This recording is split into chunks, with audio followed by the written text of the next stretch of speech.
राजस्थान, रेगिस्तान की तपती रेत, अरावली की ऊंची नीची पहाड़ियां और उन पर खड़े पत्थरों के दुर्ग। यह भूमि केवल सौंदर्य की नहीं, बल्कि बलिदान की भी थी। हर कण में रक्त और पसीने की गंध बसी थी। और यह वही धरती थी जो बार बार मुगलों के आक्रमण को सहकर भी झुकी नहीं थी। सन 1540 का समय। भारत के उत्तर में मुगल साम्राज्य तेजी से फैल रहा था। अकबर की महत्वाकांक्षा थी पूरे हिंदुस्तान पर एक ही ताज का राज हो। लेकिन अरावली की छाया में एक छोटी सी रियासत मेवाड़ अकबर के सामने सिर झुकाने को तैयार नहीं थी। 9 मई 1440, कुंभलगढ़ दुर्ग। सुबह का सूरज सुनहरी किरणें बिखेर रहा था। महल के भीतर उत्साह और हलचल थी। महाराणा उदय सिंह के घर एक पुत्र का जन्म हुआ था। मां जयवंता बाई ने जब शिशु को गोद में लिया तो उन्होंने उसकी गहरी चमकीली आंखों में देखा। वहां एक अजीब सी दृढ़ता थी, जैसे वह नवजात नहीं बल्कि जन्म से ही योद्धा हो। महल की बुजुर्ग दाई ने धीमे स्वर में कहा, रानी साहिबा, यह बालक साधारण नहीं, इसकी आंखों में तलवार की चमक है। पुत्र का नाम रखा गया प्रताप। नाम सुनते ही बुजुर्ग दरबारी बोले, यह नाम मेवाड़ के गौरव को बढ़ाएगा। प्रताप का बचपन राजसी विलासिता में बीता, लेकिन उनका मन कभी रेशमी वस्त्रों में नहीं अटका।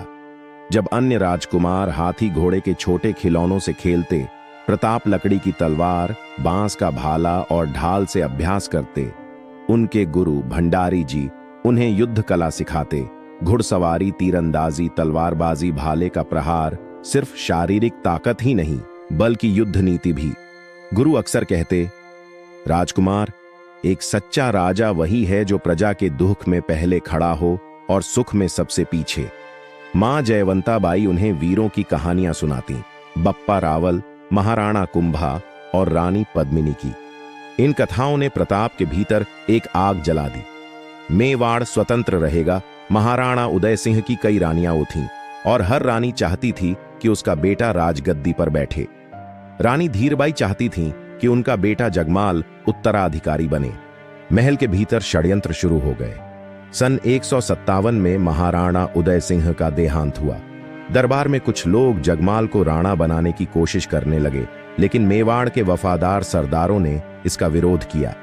भील सरदार पूंजा और चुंडावत सरदारों ने एक स्वर में कहा, मेवाड़ का उत्तराधिकारी वही होगा जो स्वाभिमान के लिए तलवार उठाए, न कि जो महलों में सोने चांदी के सपने देखे। प्रताप को गद्दी पर बैठाया गया। राज्याभिषेक के दिन उन्होंने प्रतिज्ञा ली, मेवाड़ के स्वाभिमान पर आंच आने से पहले मैं अपने प्राण दे दूंगा। अकबर जानता था कि प्रताप का मेवाड़ छोटा है, पर उसका साहस बड़ा खतरा है। उसने पहले कूटनीति का रास्ता अपनाया। पहला दूत सोने चांदी के उपहार लेकर आया। प्रताप ने मुस्कुराकर कहा, मेरे पास वह है जो किसी बादशाह के पास नहीं, मेरी स्वतंत्रता। दूसरा दूत आया, अधिक उपहारों और मित्रता के प्रस्ताव के साथ। उत्तर वही मिला। तीसरा दूत अकबर का खास सरदार मान सिंह। प्रताप ने उसका सम्मान किया, लेकिन अधीनता स्वीकार करने से इनकार कर दिया। मान सिंह ने जाते जाते कहा, राणा, अकबर से टकराना आसान नहीं। प्रताप ने शांत स्वर में उत्तर दिया, मातृभूमि से मुंह मोड़ना उससे भी कठिन है। अकबर ने समझ लिया कि प्रताप झुकेंगे नहीं। 1576 में उसने मेवाड़ पर आक्रमण की तैयारी शुरू की। उसकी सेना 80,000 से अधिक सैनिक, तोपखाना, हाथी, घोड़े और प्रशिक्षित सेनापति।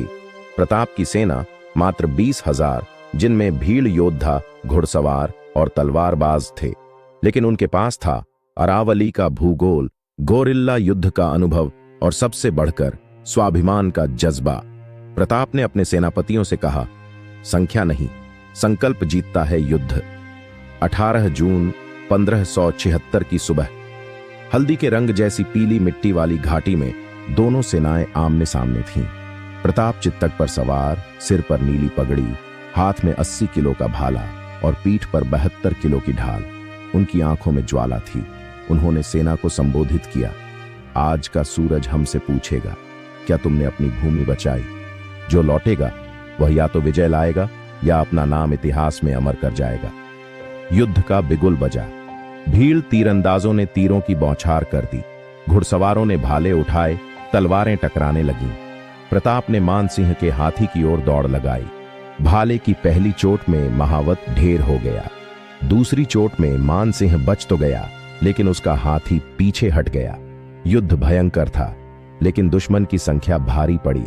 झालामान ने प्रताप का मुकुट पहन लिया ताकि दुश्मन उन्हें प्रताप समझकर हमला करे। वह वीर गति को प्राप्त हुए, लेकिन प्रताप को बचा लिया। चित्तक ने प्रताप को घेराबंदी से बाहर निकाला। घातक चोटें सहते हुए एक नदी पार करवाने के बाद चित्तक गिर पड़ा। प्रताप उसके सिर को गोद में लेकर बोले, तूने आज मेरा नहीं, मेवाड़ का मान बचाया है मित्र। उनकी आंखों से आंसू बह रहे थे और घाटी में युद्ध की गूंज धीमी पड़ चुकी थी। हल्दी घाटी की धरती पर तलवारों की खनक थम चुकी थी, पर हवा में अब भी खून की गंध फैली हुई थी। महाराणा प्रताप घायल थे। घोड़ा चेतक शहीद हो चुका था और मेवाड़ की सेना बिखर चुकी थी, लेकिन प्रताप की आंखों में हार नहीं थी। थोड़ा दर्द, थोड़ी थकान और सबसे ज्यादा एक संकल्प की ज्वाला थी। राजस्थान के अरावली पर्वतों में शरण लेते हुए उन्होंने अपने साथ बचे हुए योद्धाओं को इकट्ठा किया। उनके पास न महल थे, न दौलत, न कोई आराम, लेकिन उनके पास अपनी मातृभूमि को आजाद कराने का जुनून था। महाराणा प्रताप ने आने वाले कई साल जंगलों और पहाड़ों में बिताए। उनका परिवार भी कठिनाइयों में था। रानी अजबदे पाला पोसा खाना छोड़ देती ताकि बच्चों और सैनिकों के लिए अन्न बचाया जा सके। कभी कभी तो परिवार घास की रोटियां खाने को मजबूर होता। इतिहास में एक घटना दर्ज है। एक दिन घास की रोटी बनाते समय प्रताप की छोटी बेटी की आंखों में आंसू आ गए। प्रताप का दिल पिघल गया, लेकिन वो जानते थे कि यह बलिदान आजादी की कीमत है। अकबर को लगता था कि महाराणा प्रताप आखिरकार घुटने टेक देंगे। उसने कई दूत भेजे, चिट्ठियां लिखीं, लालच और डर दोनों का सहारा लिया, लेकिन प्रताप ने हर बार जवाब दिया, मेवाड़ की मिट्टी पर मुगलों का झंडा कभी नहीं लहराएगा। अकबर के कई सरदार भी प्रताप की वीरता से प्रभावित थे, लेकिन दिल्ली का बादशाह इस कांटे को निकालना चाहता था। जंगल का जीवन आसान नहीं था। बरसात में कीचड़, गर्मी में पानी की कमी और सर्दियों में कड़ाके की ठंड। एक बार तो ऐसा भी हुआ कि महाराणा प्रताप को खुद जंगल में शिकार कर अपने सैनिकों के लिए भोजन जुटाना पड़ा। बीमारी फैलने लगी, लेकिन प्रताप ने कभी हार नहीं मानी। उनकी यह जिद ही उनकी सबसे बड़ी ताकत थी। साल बीतते गए, लेकिन धीरे धीरे प्रताप ने मेवाड़ के कई किले वापस ले लिए। कुंभलगढ़, गोगुंदा और अरावली के कई पहाड़ी क्षेत्र उनके नियंत्रण में आ गए। ये जीतें छोटी थीं, लेकिन ये संदेश देती थीं, प्रताप अभी जिंदा है और जंग अभी खत्म नहीं हुई। भामाशाह का नाम यहां अमर है। उसने अपनी पूरी संपत्ति महाराणा प्रताप को दे दी ताकि वो अपनी सेना फिर से खड़ी कर सके। भामाशाह के इस बलिदान ने प्रताप के संघर्ष में नई जान डाल दी। उनके जैसे कई वफादार साथी थे जिन्होंने अपनी जान और दौलत सब कुर्बान कर दी। अपने जीवन के आखिरी वर्षों में महाराणा प्रताप ने मेवाड़ के लगभग पूरे क्षेत्र पर नियंत्रण पा लिया था, सिवाय चित्तौड़गढ़ के। लेकिन वो जानते थे कि यह संघर्ष अनंत है। उनका शरीर अब बूढ़ा हो चुका था, लेकिन आत्मा आज भी वैसी ही थी जैसी हल्दी घाटी में थी, जंग के लिए तैयार। 19 जनवरी 1597 की ठंडी सुबह महाराणा प्रताप का स्वास्थ्य खराब था।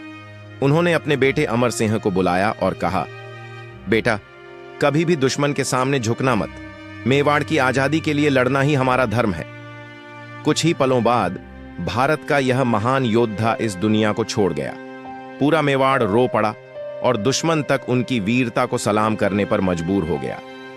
महाराणा प्रताप ने हमें सिखाया कि हारना बुरा नहीं, पर हार मान लेना सबसे बड़ी गलती है। उनकी कहानी सिर्फ युद्ध की नहीं, बल्कि आत्मसम्मान और मातृभूमि के प्रेम की कहानी है। आज भी अरावली की हवाएं उनकी तलवार की खनक और चेतक के कदमों की आहट सुनाती हैं।